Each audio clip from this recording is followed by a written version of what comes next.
Welcome to our app. What you're about to see is a user guide to the most comprehensive animation ever created, depicting the Battle of Gettysburg. This video will show how to use the dozens of features that enable you to efficiently explore. If you're coming to this video from our YouTube channel, before beginning, we want to be sure viewers understand the big difference between the app itself and the videos on our channel. The videos have been extracted from the app we're about to demonstrate. Many folks do not make the connection between the video series where we have selected a battle scenario versus the app where you get to choose where on the battlefield you want to go. With the app, you choose what day and time, and you choose where you want to explore. While we hope you enjoy our video series, with more battle vignettes in the works, we also hope that you register to use the app to explore the entire battle on your own. Over 7 years in the making, the animated map covers over 55 square miles of ground and features every single infantry, artillery, and cavalry unit that fought on this ground. It covers a time span from 6 a.m. on day 1 to the early evening of day 3. Each day is divided into 5-minute segments. We call them ticks. There are 675 of them, and as such, there are 675 individual, complete maps of the entire Gettysburg battlefield. Over 430,000 animated components. They're linked together by a computer algorithm that creates the animation as you move from tick to tick. After watching this video, you will know everything you need to about effortlessly using the Gettysburg Battlefield Map app. When you initially log into the app, you will see a present-day view of the wheatfield peach orchard area of the battlefield. It shows the disposition of the battling units at 5:25 p.m. on July 2nd. Note the control panel at the top of the screen, containing 20 or so buttons and drop-down windows that allow you to move anywhere, at any time, and view from any altitude. This app is so much more than just a map. Presently, you are viewing from an altitude of 4,200 feet. While you're initially viewing just this small area, the view can be expanded. Just go higher. Use the altitude drop-down to go as high as 19,000 feet. At this height, the labels are pretty tough to read, and the units are very small, but we wanted to show you just how high you can go. You can see virtually the entire battlefield, everything that was going on concurrent with the earlier view of just the wheat field. But let's come back down to earth a bit. And now watch closely as we press the Animate button. The 3rd Corps is being driven back through the wheat field by Kershaw and Anderson. Semmes's brigade is beginning its deadly trek across the open fields toward Rose's Woods, heavily shelled by Union artillery along the Wheatfield Road. Let's replay that. This time look over to Little Round Top. Here, simultaneously, you see Law and Robertson charging its western face. Hazlett's battery is winding its way up the back side of the slope to the peak, and the 140th New York is sprinting up the northern slope into the fray just in time to prevent Law from reaching the top. Look back along the farm roads between the Baltimore Pike and Taneytown Road. You see the long blue lines of infantry and artillery of the 5th Corps brigades of Burbank and Day, snailing their way west toward the battle. Everything on our app map is constantly moving in a massive interrelated animation. As we continue to press the Animate button, you see the movements of many units, but from this altitude, they're like ants moving across a sidewalk as viewed from a balcony. We'll zoom back down to a more detail-favorable level in a minute, but first, let's stay 2 miles up and check out just how big our underlying battlefield map really is. You can drag the map anywhere, so let's go to the northwest corner of our battlefield, which extends out the Chambersburg Pike to Marsh Creek. Nothing going on here on day 2 at 5:55, but we can jump to day 1 at, say, 11:50 p.m. And now you can see McLaw's division, led by Kershaw's brigade, taking up their overnight bivouac position. From here, rather than dragging the map, let's jump to the southern border. We'll use South Cavalry Field as a reference. And as you can see, the battlefield extends far enough south to include it. However, just like before, there are no troops in this area at this time on day 1. But this is where Farnsworth led his ill-advised charge late in the afternoon of July 3rd. So using the drop-down window again, let's advance our clock, this time to day 3 at 1:40 p.m. Now you can see Merritt's brigade of dismounted cavalry is beginning to fight with isolated units on Longstreet's far right flank, while Farnsworth's brigade is beginning to deploy on Bushman's Hill to the right. So you get the idea. You can drag the map or jump the map anywhere and move to any clock time within the 3 days of fighting. Let's make 2 more stops as we finish our examination of the size of our field of animation.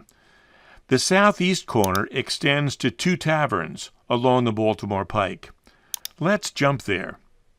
Here, between midnight and the early morning hours of July 3rd, Kilpatrick's cavalry division bivouacked, before Farnsworth's brigade headed west and Custer's brigade headed north for their respective dates with destiny. Our last stop is the northeast corner. It extends to the intersection of York Pike and Granite Station Road, just far enough east to include East Cavalry Field, just out of view to the south. Here's where General Jeb Stuart's Confederate Cavalry Division fought a massive bloody engagement with General David Gregg's Union Cavalry late in the afternoon of July 3rd. Now check this out. This is what makes our offering a never-been-done-before Gettysburg world-class animated map. Let's jump to 3:20 on the afternoon of July 3rd. We'll go back up to the highest altitude. We'll position the map so we can see both the copse of trees on Cemetery Ridge and East Cavalry Field. First, note Pickett and Pettigrew are nearly at the apex of their charge. Now look almost 4 miles east, and you'll see Custer's 6th Michigan. We'll hit animate a few times. Focus on Custer, but watch Pickett out of the corner of your eye. The 6th Michigan has engaged and is pushing back Fitzhugh Lee's 1st Virginia before continuing their charge toward Chambliss's regiments of Stuart's cavalry in the fields of Rummel Farm. You're watching simultaneously the 6th Michigan being driven back in a rout in East Cavalry Field, while Armistead leads his boys over the stone wall at the high water mark on Cemetery Ridge. When you explore on your own, there are many other instances where you can view this type of concurrent fighting and movement in different sectors. 3 full days, every unit on the battlefield, relatively positioned to each other and frequently with combat movements being depicted. Okay, enough of watching red and blue ants. Let's zoom in on something. While for each tick, the app encompasses the whole battlefield, the close-up look function that I'm about to show you is key to understanding the hundreds of smaller battle vignettes. With a good Gettysburg book at your side, as the author's written narration explains everything, you will for the first time be able to see what they're describing versus having to mentally visualize it. Of course, if you already have a good knowledge of who went where and when, you won't need a book. Either way, keep in mind that when you get when and where you're going, once you, 1, view and study the animated action, you also get to, 2, slide around and see everything else taking place nearby. Both those things you can't do with a static printed map on a book page. Let me show you. How about we focus on, say, Barlow's Knoll on day 1, about 3:40 p.m.? Earlier, while jumping around the map, we used a couple of the over 275 battlefield locations. We'll display them here just to highlight the sheer number, since the labels are much too small to read at this altitude. We'll talk more about them later, but for now, hit the Find Location button and start typing Barlow. From the list that appears, we'll select where we want to go. The map repositions with Barlow's Knoll in the center. Let's zoom in to take a much more practical look. Use the altitude drop-down to select a viewing level. Let's go to 7,000 feet. If you're very familiar with the battlefield, you can see that Barlow's Knoll has been positioned dead center on our map. But to be sure, now click Locations to display them. The location labels we saw before, now at this lower level, are more readable, and you can see the Barlow's Knoll label right there in the center. But we need to change the day and time to see any action, since we've come here from 5 p.m. on day 1, and all is quiet now on Barlow's Knoll at this time.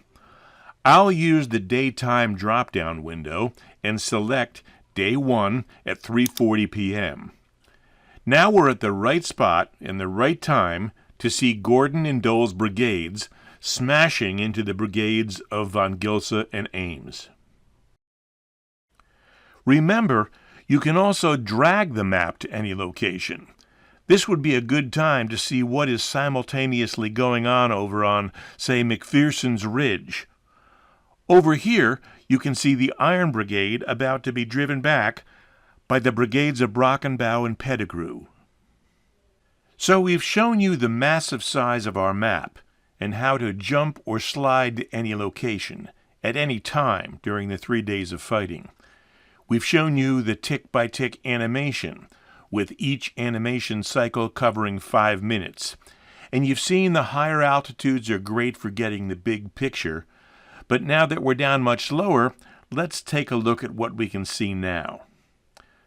First, let's examine what labels are shown. At the highest altitudes, corps, division, and brigade names are shown.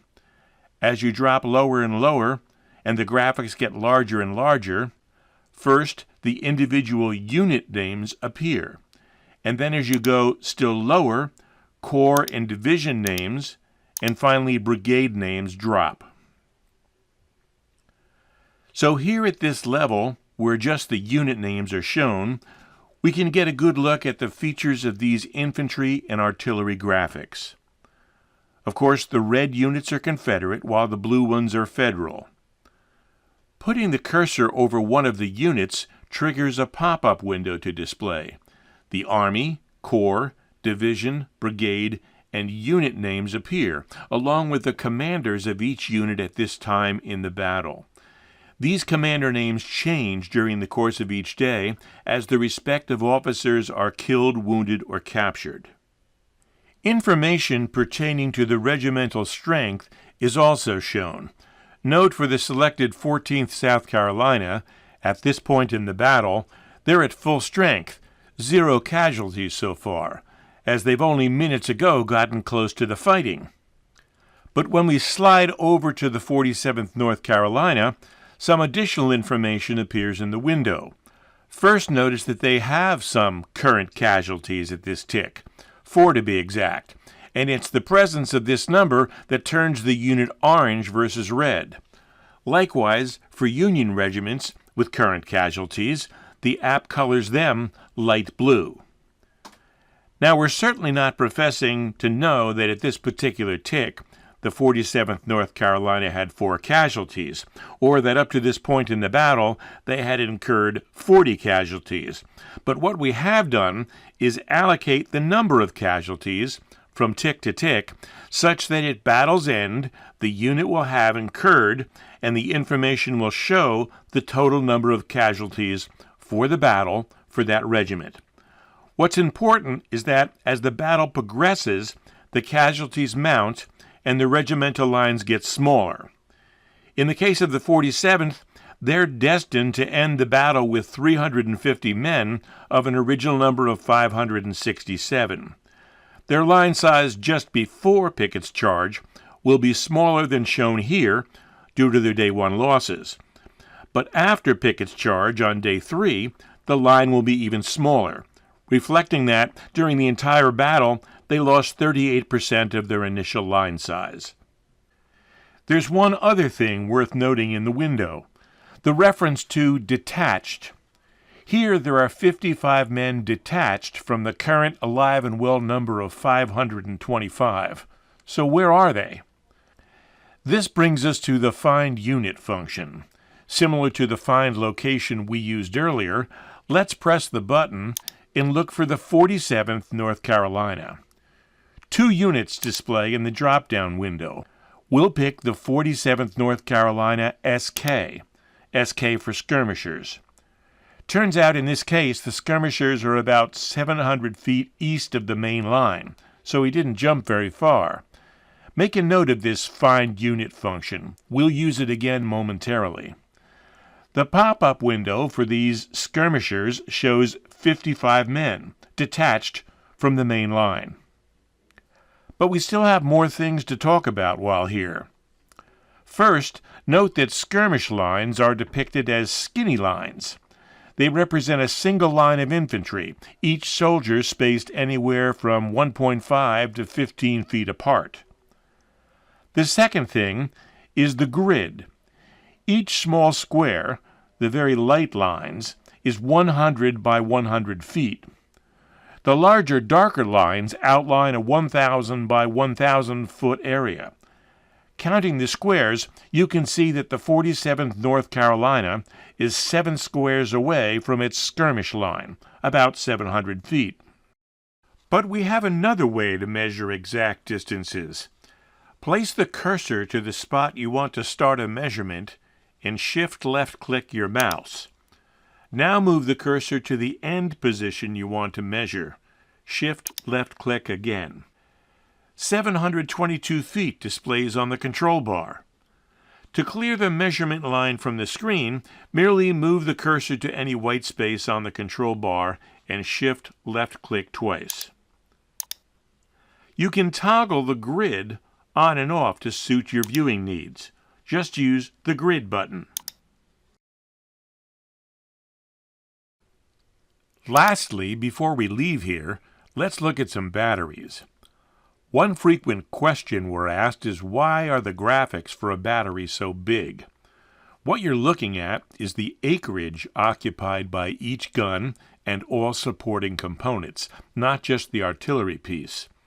With 14 yards between each gun and 47 yards from the gun muzzle to the rear of the ammunition caisson, each of our rectangles is 21 feet by 141 feet. We wanted to show just how much space a battery takes up on the battlefield. Visualize over a dozen horses, 2 limbers, an ammunition caisson, and nearly 20 men all within these rectangles. Of course, our single-gun graphic is per the military manual, and sometimes they were squeezed tighter, depending upon the terrain and available space. But you get the idea. Deployed artillery batteries took up a lot of ground. Now let's jump over to Little Round Top at 5:20 on July 2nd. Watch those squiggly lines on the backside of the hill. That's Hazlitt's 6-gun battery slowly winding its way up to the crest. Different from a deployed gun, guns in limber are skinny little rectangles with dimensions of 8 by 90 feet, depicting 2 sets of 6-horse teams, one pulling a limber in the gun and the other a limber in the ammunition caisson. In this animation, they are struggling in starts and stops as both men and horses combine to manhandle each piece to the crest. To show a less chaotic animation of a battery in limbered status, we'll use the Find Units function to locate Cowan's 1st New York 6th Corps Battery. Here you see, wait a second, now is a great time to show you this. Now you can see Cowan much better. We've created this alternate view of the battlefield, placing more emphasis on the units using the black labels and de-emphasizing the map background. With this version of our map, it's sometimes easier to see things, especially in bright conditions. Click Day-Night to toggle between the two contrasted views. But getting back to the Limbered Battery graphic, here we not only see Cowan, but the rest of Tompkins' 6th Corps Artillery Battalion. Note that when you run the animation, the horses pulling the Limbered Battery components are moving up the Baltimore Pike almost twice as fast as the infantry in line of march on the right side of the same road. Point here being that we use the appropriate scale speeds of marching infantry, artillery horses, and cavalry horses. So we've shown you 2 battery dispositions, on-line and limbered, and 3 infantry dispositions, line of battle, skirmish line, and line of march. But there's more. Earlier we mentioned and showed using the find unit function. Ever wonder where the 20th Maine was before their heroic actions on Little Round Top's far left flank? Let's say at 3:35 p.m. Let's first jump to that tick, and then we'll use the find unit to position the map on the 20th Maine. And there they are, right in the center of the map, on the verge of leaving the Powers Hill 5th Corps staging area, at the tail end of Vincent's brigade column. Here again, we see regiments in a line of march disposition moving along the Granite Schoolhouse Road. Clicking the Animate button or jumping to a particular tick is not the only way to advance the battle clock. You can click the forward or backward double arrows to quickly page through the ticks at any pace. As we successively click the forward double arrows, you see Vincent's brigade moving in jumps along their route to Little Round Top. The second thing here is the graphic for stationary limbered batteries. These tightly spaced groups of limbered guns represent 4 or 6 gun batteries in a stationary limbered disposition. Here you see a half a dozen limbered batteries in the Union Artillery Reserve Park. One last thing here, the ability to toggle on and off the 1863 roads and farm lanes. Just click the Roads button. While the modern satellite view of the battlefield always displays the modern roads and farm lanes, dropping the 1863 roads in and out highlights dozens of differences between the 2 versions of the battlefield. Let's do one last jump over to the Stony Hill at 5:10 p.m. on July 2nd and see 3 additional dispositions of infantry. Here we see Kershaw's left-wing regiments charging against Union batteries, while 3rd Corps regiments countercharge through the guns and fruit trees of the famous peach orchard. The infantry units are depicted in a charging line of battle disposition. This graphic is a traditional line of battle with an added colored trapezoidal component extending from the line's front, depicting a forward element of the regiment in a free-for-all advance. Kershaw's success is short-lived, though, as a miscommunication results in the 3 regiments suddenly turning to their right, exposing their respective left flanks to horrific enfilading fire. The result is catastrophic, and at the next and subsequent ticks, their dispositions are changed to chaotic retreat, which is shown as a cloud of scattered infantry attempting to escape, in this case, the devastating close-range flanking fire. If you shift your focus to the Stony Hill, you can see Kershaw's right-wing regiments methodically advancing up the slope and pushing back the Union front regiments. The 1st Michigan and 22nd Massachusetts of Tilton's brigade and the 32nd Massachusetts of Schweitzer's brigade are shown in an organized retreat disposition. It's a mirror opposite of the charging line. Here the colored trapezoidal component now extends from the line's rear, depicting a backward element of the regiment in a loose line withdrawal. The last of the 7 graphical infantry dispositions is a post-fighting or bivouacked regiment. If we look at the peach orchard at 11 p.m. on day 2, we see all the regiments of 3 of McLaw's brigades in this disposition. They have dispersed from battle-ready configurations, reorganizing after a hard day's fighting, and are preparing to fight again on the coming day. Our tutorial has taken you through demonstrations of each button and drop-down window on the control panel, but there is one more valuable function accessible from the map. If you closely look at the location label for the peach orchard, you will note that there is an asterisk displayed to the right. You'll see a similar asterisk on the wheat field label. In fact, there are many key locations denoted with an asterisk. Its purpose is to indicate a linked battle timeline for that location that can be found on the app's home website. If you position your cursor on the center of the orange triangle and left-click, a new window will open showing a timeline of activity, in this case, for the peach orchard. Intended to assist viewers that are new to the battle, use these timelines to identify actions that you want to visually investigate. Since the app remains open in its original window, you can make a note of your time of interest and then return to the app to select that tick and immediately view that action. In conjunction with using these timelines, be sure to read Gettysburg Timelines, Important Things to Keep in Mind. It's an informative page on our website, accessible by selecting the What Happened Here option on the top menu bar. If you've come to this video as a regular viewer of our YouTube channel, hopefully this tutorial has made you aware of the end-user features of the Gettysburg Animated Battle Map app, and you will visit our website and log into the app. If you like the videos, you'll love being able to explore the entire battlefield as we've just demonstrated.